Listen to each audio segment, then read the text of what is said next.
Hello friends,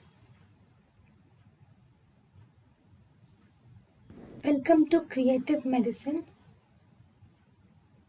In this lecture, we will learn about which of the following is drug of choice for suicidal overdose of digitalis? Digibind antibodies are drug of choice for suicidal overdose. Which of the following is the drug of choice for treating suicidal dose of digoxin? Digibind antibodies are drug of choice. Angiotensin converting enzyme inhibitor is used in congestive heart failure as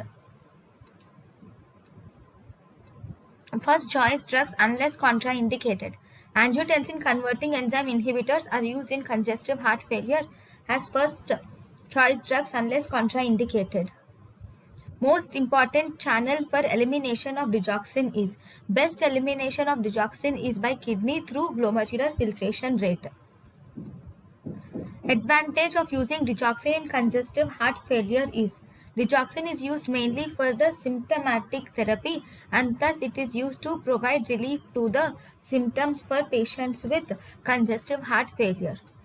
It does not prolong the survival or does not reverse the pathological changes of congestive heart failure. thank you and thank you for watching.